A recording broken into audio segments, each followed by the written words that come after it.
Alright, this is going to be the kit reveal for the new Hunter Mercenary. I already did the developer's insights, so if you haven't checked that out, maybe go take a look. It's nothing too special. If not, I don't blame you, but I do gotta catch you up on one thing. This kit reveal is super half-assed. As you see, there's none of those pictures that they usually have here. The kit reveal title says Hunter 2.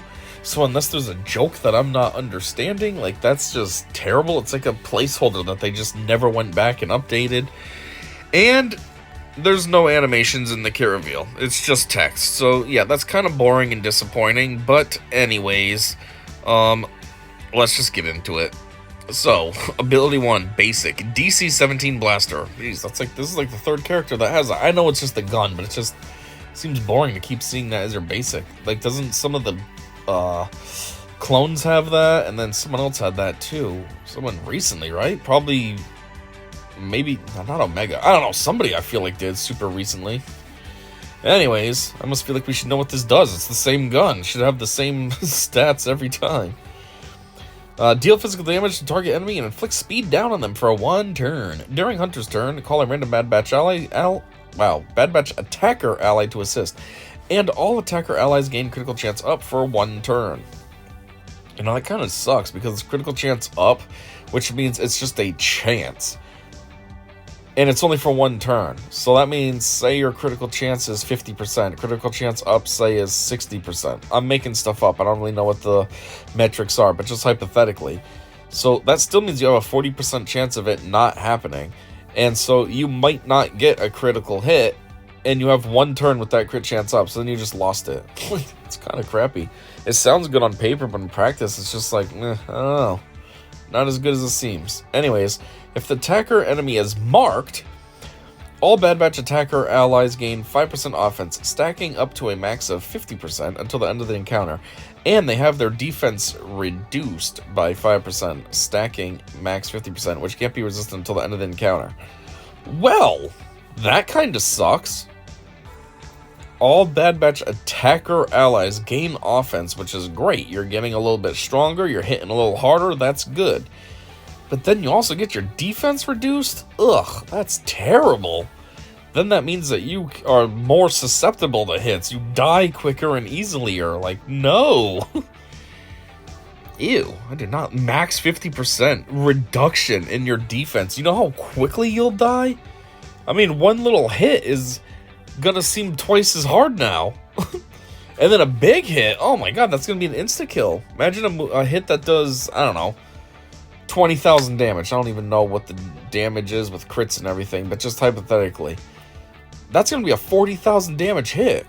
Now, granted, a lot of characters have protection and all this up to 100,000, but that's huge. 1 move because your defense is down? Ugh. Anyways, take a shot.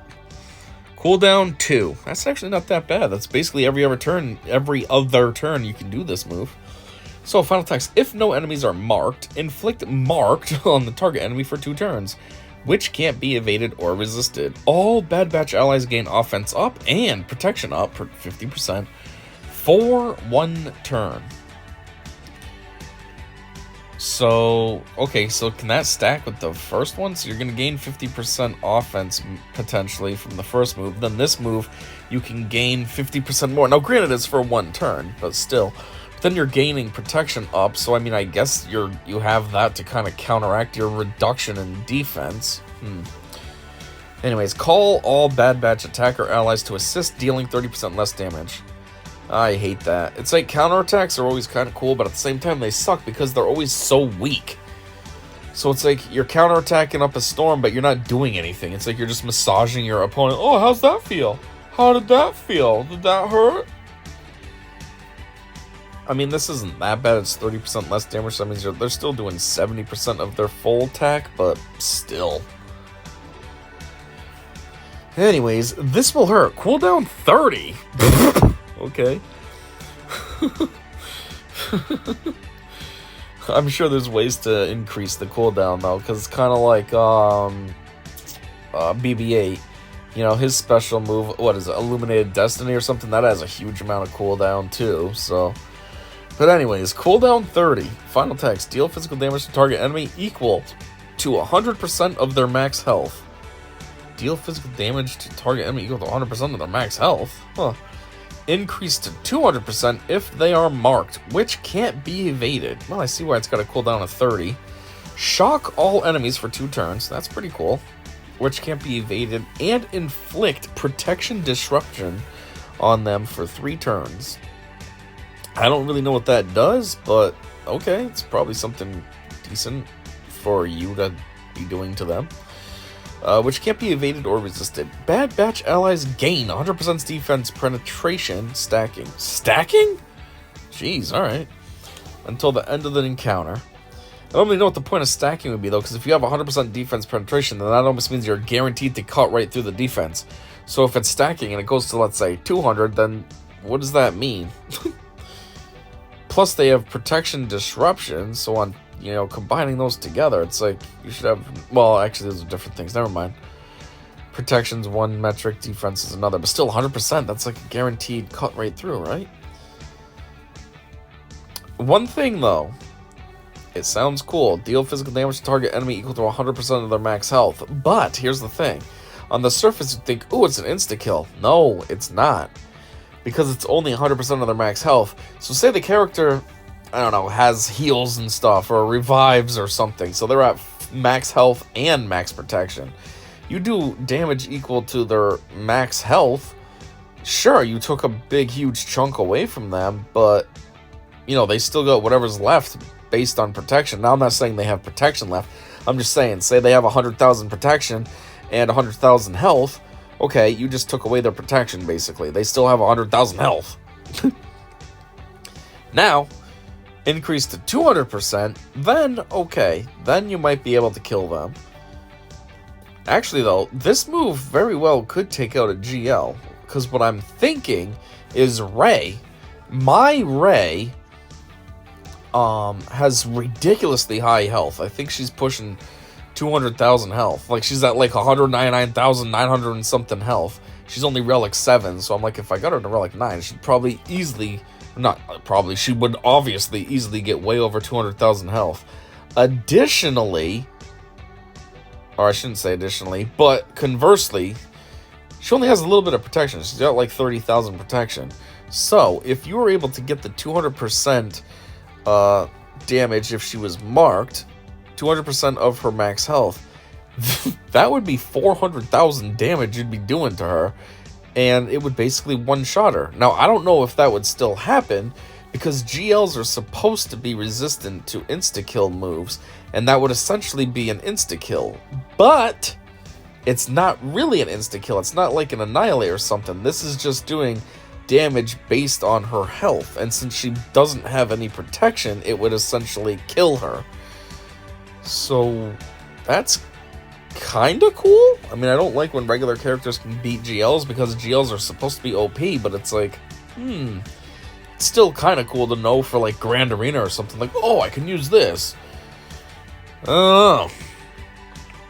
But like I said, I don't know if there's protections built into that in her kit or whatever, or if they're going to secretly patch things up so that then this won't work. Who knows? And also, yeah, it's of their max health. So that means if you just whittled off her protection, then, oh yeah, if you whittled off her protection, then you did that, it would basically be an insta-kill, even without the 200%. You know what I mean? Like, say you already did some damage to her, so her protection is so low, that's gone, and then she had a tiny bit of her health taken away. And then you go and do this move, even though it's cooldown of 30, so I mean, it wouldn't be something that you're doing right away, but I could basically insta-kill her. That'd be kind of crazy. I mean, I'm only saying Rey, because that's the one I can think of offhand. Obviously, all the other Jedis, I mean, GLs, are available to potentially one-shot kill as well, but Rey just seems the easiest. Anyways, his ability starts on cooldown. Like, no crap, it's got a cooldown of 30. I thought it was going to let me go right away. Unique 1, Focus Cooperation, Omicron, and a Zeta. So, final text. At the start of... What was this? It was unique. Okay, at the start of the encounter, all Bad Batch allies gain 50% max protection. Okay. Whenever an enemy is marked, all Bad Batch allies recover 7% health. Whenever a marked enemy is damaged by a Bad Batch ally, if the ally with lowest turn meter is Bad Batch, they gain speed up for 1 turn. Now, when they say if the ally with lowest turn rate, yeah, I mean they should be Bad Batch. Why would you not use him in a Bad Batch squad? That's the whole point. Whenever marked expires on an enemy, inflict daze and healing immunity on them for 1 turn. That's kind of cool. At the start of the marked enemy's turn, inflict offense down on them for 1 turn. At the start of their turn, so they're marked and then they're ready to go take a turn, and then just offense down shows up out of nowhere. That's goofy, which can't be evaded. Whenever a marked enemy is defeated, expose all enemies for 2 turns and reduce the cooldown of this will hurt by 5. So, it reduces it by 5, so the 30 goes down to 25. It's still a lot though. But I'm wondering, like, how fast can you lay down marked, and how fast can marked... Oh no, it says whenever a marked enemy is defeated. So with the cooldown of 30, there's going to be other ways to cool it down. Well, yeah, with your normal turns. I'm just thinking, my thoughts are all jumping, because I'm just thinking, like, 6 times 5 is 30. So you have 5 characters on your squad, like, you'd never be able to use the ability. Then I'm thinking, oh yeah, you can take your turns, and that'll bring it down a little too, but it's not going to bring it down that much. So I'm assuming there's lots of other ways to get this cooldown down more. Let's see what else this says. If Hunter has 15 or more stacks of target practice, he gains a bonus turn when marked expires on enemies. Whenever Hunter gains a stack of target practice, reduce the cooldown of this will hurt by 1. Whenever he gains a stack of target practice. Okay, so you just want to gain a ton of stacks of target practice then. Whenever Hunter has 40 or more stacks of Soldier or Fortune, enemies are inflicted with buff immunity for 1 turn whenever their buffs are dispelled. That was weird wording. So when he has 40 or more stacks of Soldier or Fortune, which apparently is something else you can gain on top of this will hurt, enemies are inflicted with buff immunity for 1 turn. And I guess that is whenever their buffs are dispelled. What? That just sounds weird. Okay, whatever. When a Bad Batch ally loses captive, reset the cooldown of this will hurt. Ooh!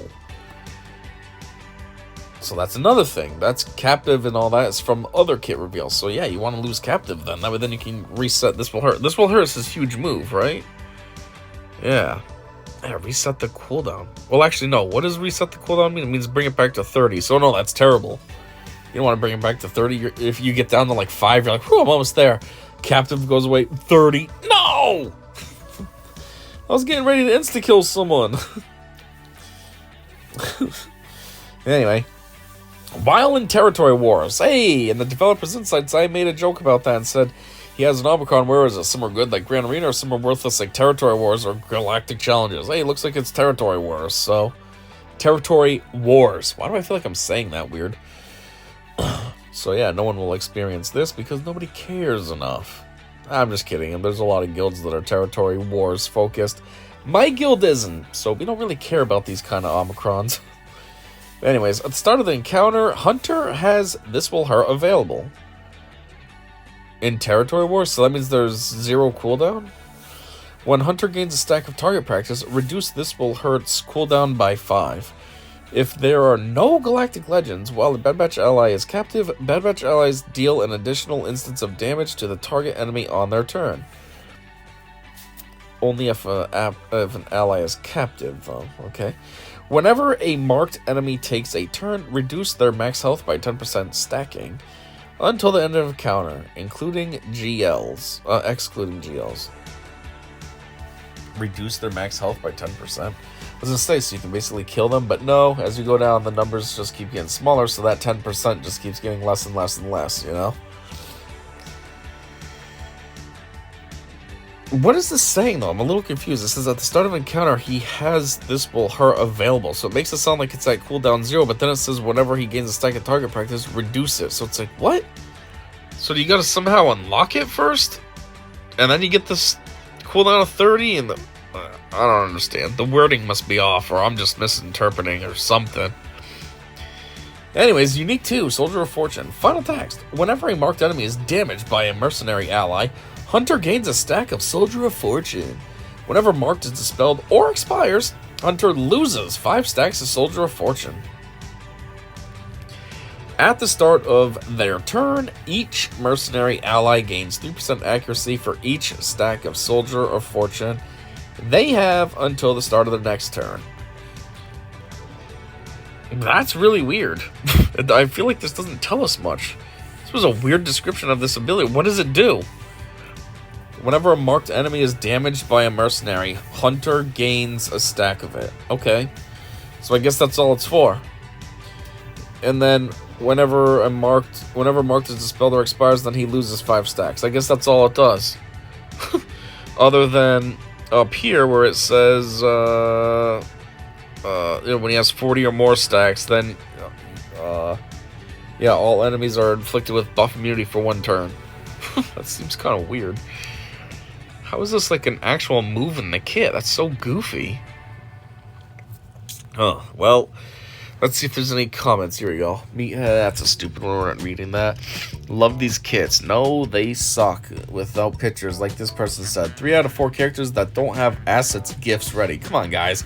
Not a good track record. Although CG is great at being inconsistent with stuff. Yes, they are. Suggestion. Could you link his senior staffer's bonus compensation to proofreading approval of future communications? These continuous stupid errors make you guys seem like you're competing to be the next Mickey Mouse Club. And he spelled "you're" wrong though, the irony. But yeah, like I was saying, this stupid Hunter 2 nonsense. Alignment, light side, categories, support, Bad Batch, Mercenary. I'm assuming you're talking about the Hunter 2 crap, right? Agreed, vacation is over, they need to be inconsistent. Very consistent. They suck at it, it's annoying. Oh, come on, don't point that. I thought Mickey was spelled wrong. I didn't really care about that, though. I was making fun of the "you're" more. Why is the post titled "Another non-clone trooper"? Clone trooper kind of silly when Old Man Rex got the tag. That's actually kind of true. I never even thought of that until this person just said that. Old Man Rex got the clone trooper tag. These guys are obviously clone troopers as well. Okay, fine, they're in their own separate little faction, but that doesn't make them non-clones. But they don't get the clone tag. It's kind of goofy. CG gonna CG, which means they gonna suck. Anyways, there it is. Hunter 2. Hunter Mercenary. Kit reveal, he is a support instead of an attacker this time around. I still didn't see anything that counteracted that defense down that you get when you're getting offense up from the beginning over here. From his basics, so I don't like that. Yeah, there's a lot of protection gaining, it sounds like, so I guess that's good, but that doesn't fully counteract you being 50% weaker because you have 50% less defense. Like, jeez. But alright, I guess. So anyways, I guess that's all I got, and all they got, which is ridiculously half-assed, and yeah, thanks for checking this out. Until next time, I'll say see ya.